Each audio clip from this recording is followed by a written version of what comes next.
রাসূলুল্লাহ সাল্লাল্লাহু আলাইহি ওয়াসাল্লাম ইরশাদ করেছেন, ইলমে দ্বীনের মজলিস, যেখানে কোরআনুল কারীম হাদিসে পাক থেকে কথা হয়, ওই রকম দ্বীনি মজলিস 60 বছর নফল ইবাদতের চেয়ে আরো শ্রেষ্ঠ। হাদিসের ইবাদত স্পষ্ট হয়ে যায়, আমি আর আপনি যদি আল্লাহর সন্তুষ্টি অর্জনের লক্ষ্যে আজকের দারাজ মাহফিলে বসতে পারি, তাহলে আমার আপনার আমলনামার মধ্যে ফেরেশতারা 60 বছর নফল ইবাদতের সওয়াব জমা করে দিবে। তাহলে নিয়ত ঠিক করে তো আমরা বসেছি, কি বলেন? যদি নিয়ত ঠিক থাকে, আল্লাহর সন্তুষ্টি অর্জনের লক্ষ্যে যদি বসতে পারেন, আপনার আমলনামায় 60 বছর নফল ইবাদতের সওয়াব কাউন্ট হয়ে যাবে, জমা হয়ে যাবে। আল্লাহ আমাদেরকে সে সওয়াবের ভাগীদারি বানাই দেন, বলেন না আমিন। আজকে সংক্ষিপ্ত আকারে, যেহেতু পোস্টারে নাম দিয়েছেন তাফসীরুল কোরআন মাহফিল, নাম কি সবাই বলেন? তাফসীরুল কোরআন মাহফিল যেহেতু নাম দিয়েছেন, আসলে একটা বিষয়ের উপরে ধারাবাহিক কিছু কথা বলা দরকার আছে না নাই? আমাদের দেশে অনেক ওয়াজ মাহফিল হয়, স্টেজগুলোতে তাফসীরুল কোরআন মাহফিল নাম লেখা থাকে, কিন্তু বক্তা শুরু করে কি দিয়ে শেষ করে কি দিয়ে বক্তা নিজেও জানে না। শুরু করে কি দিয়ে শেষ করে কি দিয়ে আলোচক নিজেও জানে না। বহু প্রোগ্রাম হচ্ছে দেখছি, নির্দিষ্ট কোনো বিষয়ের উপরে কথা নাই, হযবরল যেটাকে বলে, 8-10টা বিষয় তোলা ধরা হয়, শুরু কি শেষ কি আলোচক নিজেও জানে না, শ্রোতা কিছুই জানে না, শ্রোতা একটাই জানে যে মজা পেয়েছে। এগুলো হলে চলবে না। আজকে যেহেতু তাফসীরুল কোরআন মাহফিল নাম দিয়েছেন, আমরা একটা বিষয়ের উপরে কথা বলবো। আমাদের যে বিষয়টির উপর কথা বলবো, সেই সূরাটি আমাদের সকলের পরিচিত সূরা। সূরার নাম হচ্ছে সূরাতুল ইখলাস। সূরার নাম কি? সূরাতুল, তাফসীরের ভাষায় তার একটা নাম আছে, সূরাতুত তাওহীদ। এটা তাওহীদের সূরা। আর আমাদের বাঙালি ভাষায় এটার একটা নাম আছে, বাঙালি ভাষায় যে নামটা বললে আমাদের সকলের কাছে পরিচিতিটা ভেসে উঠবে, সেটা হচ্ছে কুল হুয়াল্লাহ সূরা। এই সূরা আবার চিনতে পেরেছেন? এই সূরাটি আমরা পড়ি 5 ওয়াক্ত নামাজ, যারা আমরা 5 ওয়াক্ত নামাজে পড়ার চেষ্টা করি, কিন্তু এই সূরার পিছনে আল্লাহ কি ফজিলত উল্লেখ করেছেন, কি বলেছেন, আমাদেরকে কি মেসেজ দিচ্ছেন, সেটা আমাদের জানা দরকার আছে না নাই?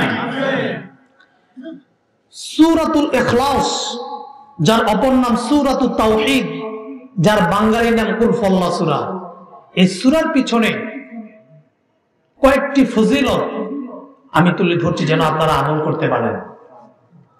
আর ফজিলত গুলো মারফু মুত্তাসিল সনদে বর্ণিত। প্রথম ফজিলত, ইমাম আহমদ বিন হাম্বল রাহিমাহুল্লাহ ওনার বিখ্যাত হাদিসের কিতাব মুসনাদে আহমদ বিন হাম্বলে সূরা ইখলাসের একটি ফজিলত তুলে ধরেছেন। আল্লাহর হাবিব সাল্লাল্লাহু আলাইহি ওয়াসাল্লাম ইরশাদ করেছেন, যে ব্যক্তি প্রতিদিন 5 ওয়াক্ত ফরজ নামাজের পর 10 বার সূরা ইখলাস পাঠ করবে, কাল কিয়ামতের দিন, কঠিন বিপদের দিনে, কাল হাসরের ময়দানে বিচার কার্য সম্পন্ন হওয়ার পর আল্লাহ রাব্বুল আলামিন সেই বান্দাকে ডেকে বলবেন, ওরে আমার বান্দা,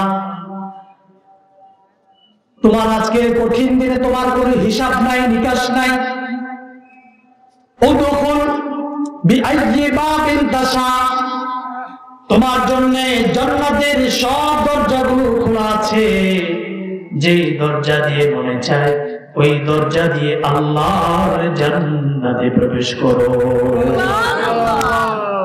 উদখুল বিআইয়ি বাবিন তাশা, যে দরজা দিয়ে মনে চায় ওই দরজা দিয়ে আল্লাহর জান্নাতে প্রবেশ করো। সুবহানাল্লাহ।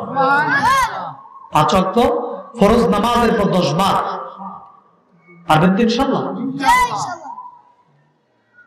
অনেকে বলতে পারেন, হুজুর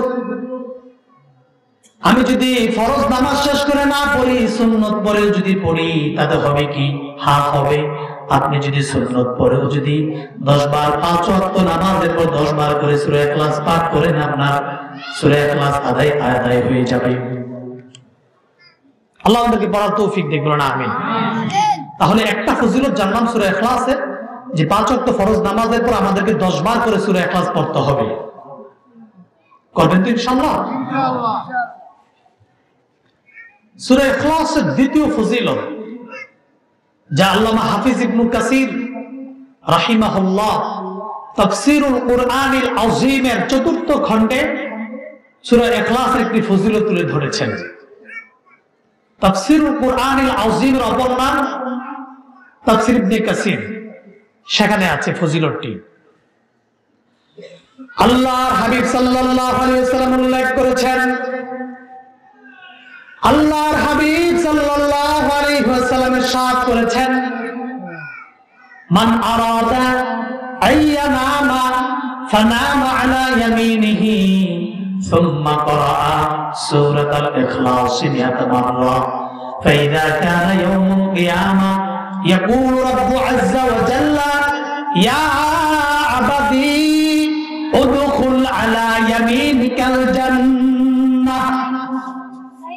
আল্লাহর হাবিব সাল্লাল্লাহু আলাইহি ওয়াসাল্লাম ইরশাদ করেছেন, যে ব্যক্তি রাতে ঘুমানোর ইচ্ছা করে, সে যদি ডান কাত হয়ে ঘুমায়, কোন কাত? জোরে বলেন। চক্ষু বন্ধ হওয়ার পূর্বে 100 বার সূরা ইখলাস পাঠ করে ঘুমায়, কাল কিয়ামতের দিন হিসাব নিকাশ ছাড়াই আল্লাহ রাব্বুল আলামিন বলবেন, ওরে আমার বান্দা, আজ কঠিন বিপদের দিনে তোমার কোনো হিসাব নাই, নিকাশ নাই। আজকে কঠিন বিপদের দিনে তোমার থেকে কোনো হিসাব নিব না। উদখুল আলা ইয়ামিনিকাল জান্নাহ। দুনিয়াতে যেভাবে ডান কাত হয়ে 100 বার সূরা ইখলাস পাঠ করে ঘুমিয়েছো, আজকে ওইভাবে ডান দিক দিয়ে আমার জান্নাতে প্রবেশ করো। তাহলে 5 ওয়াক্ত ফরজ নামাজের পর 10 বার করে পড়বো। রাতে যখন ঘুমাবো, চক্ষু বন্ধ হওয়ার পূর্বে ডান কাত হয়ে 100 বার সূরা ইখলাস পড়বো। পারবো তো ইনশাআল্লাহ? সবাই বলেন পারবেন? আল্লাহ কবুল করুন, আমিন। এত সময় কোথায় আমাদের? এত আমল করার সময় তো আমাদের কাছে নাই। আমাদের কাছে সময় আছে ফেসবুক চালানোর, ইউটিউব চালানোর, বিভিন্ন নায়ক নায়িকাদের নর্তকী দেখার সময় আমাদের হাতে থাকে। রাতের 12টা 1টা পর্যন্ত সজাগ থাকি, কিন্তু সূরা ইখলাস 100 বার পাঠ করবো, সে সময়টা আমাদের হাতে নাই। বুঝাই না আমাদের কপাল পড়ে গেছে।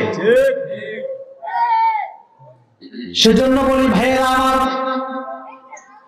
আজকে দারাজ মাহফিল থেকে যে আমলগুলোর কথা বলছি, সেগুলো করার চেষ্টা করবেন। 5 ওয়াক্ত ফরজ নামাজের পর 10 বার করে সূরা ইখলাস পড়বেন।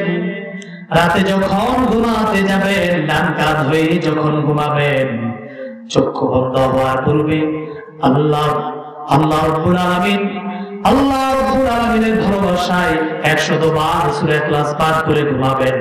যদি আমল করতে পারেন, নাজাতের জন্য এতটুকু আমল আমাদের জন্য যথেষ্ট হয়ে যাবে। আল্লাহ আমল করার তৌফিক দেখ, বলেন আমিন। জোরে বলেন আমিন। কষ্ট হচ্ছে আপনাদের? হ্যাঁ, অনেকের প্রশ্ন, হুজুর 10 বার পড়ি না, 100 বারও পড়ি না, তবে 3 বার পড়ি। হাঁটতে বসতে চলতে ফিরতে বিভিন্ন অনুষ্ঠানে, দোয়ার অনুষ্ঠানে গিয়ে আমরা সূরা ইখলাস 3 বার পড়ি। কবর জিয়ারত করতে গিয়ে সূরা ইখলাস 3 বার পড়ি কিনা বলেন? হুজুর এটার পিছনে কোনো ফজিলত আছে? সুবহানাল্লাহ। আল্লাহর হাবিব সাল্লাল্লাহু আলাইহি ওয়াসাল্লাম ইরশাদ করেছেন, ইন্না সূরাতাল ইখলাস তা'দিলু সুলসাল কুরআন। সূরা ইখলাস গোটা 30 পারা কুরআনুল কারীমের 3 ভাগের 1 ভাগের সমান। সুবহানাল্লাহ।